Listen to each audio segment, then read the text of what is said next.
Big boss വീട്ടിൽ ഇതുവരെയും breakfast ആയിട്ടില്ല. അപ്പം ലിവിംഗ് റൂമിൽ ഇരുന്നിട്ട് അനുമോളും ആദിലയും നൂറയും ആര്യനും ഒക്കെ പറയുന്നുണ്ട് ഇത്ര സമയമായിട്ടും ബ്രേക്ക്ഫാസ്റ്റ് ആയില്ല. അപ്പൊ അനുമോള് പറഞ്ഞു അങ്ങനെ തന്നെ വേണം. കാരണമേ ഞാൻ വിശന്ന ഒരാൾക്ക് ഭക്ഷണം ഉണ്ടാക്കി കൊടുത്തതിൻ്റെയാ ഇത്രയും പ്രശ്നങ്ങൾ ഉണ്ടാക്കിയത്. അങ്ങനെ തന്നെ വേണം. എന്റെ വിലയൊന്ന് മനസ്സിലാക്കട്ടെ എല്ലാവരും. സാവാൻ പറയുന്നുണ്ട് കുറേ ആയി വിശക്കുന്നു, ഇതുവരെയും ബ്രേക്ക്ഫാസ്റ്റ് ആയിട്ടില്ല. അനുമോള് കയറി എന്തെങ്കിലും തയ്യാറാക്കുന്ന സമയത്ത് അനുമോളെ ഉണ്ടാക്കി കഴിഞ്ഞിട്ട് വിളമ്പുന്ന സമയമാകുമ്പം അനുമോള് ചെയ്തതിന് ഒരു മഹിമയില്ലാത്ത കണക്ക് അടിയുണ്ടാക്കും. കാരണം മനഃപൂർവ്വം ചെയ്യുന്നതാണ്.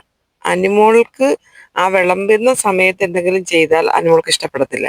അപ്പൊ അതിനെതിരെ അനുമോള് പ്രതികരിക്കും. പ്രതികരിച്ച് കഴിയുമ്പോൾ പറയും അനുമോള് കിച്ചൺ അടക്കി ഭരിക്കുകയാണ്, അനുമോളാണ് എപ്പോൾ കിച്ചണിൽ അനുമോള് കയറിയാലും വഴക്കാണ്, ആഹാരം കൊടുക്കാറില്ല, അങ്ങനെയാണ് ഇങ്ങനെയാണ് എന്ന് പറഞ്ഞിട്ട് അനുമോളെ കുറ്റപ്പെടുത്തണം. എന്നാൽ അനുമോള് കയറാതിരുന്നാലുള്ള അവസ്ഥ നോക്കി, ഭക്ഷണം സമയത്തിന് കിട്ടത്തില്ല. പിന്നെ ഉള്ളത് വരെ അനുമോള് കയറാത്തപ്പം പിന്നെ വൃത്തിയായിട്ട് ഭക്ഷണ കാര്യം കറക്റ്റായിട്ട് ചെയ്യുമായിരുന്നു. ഇപ്പൊ അവിടെ പിന്നെയും ഇല്ല.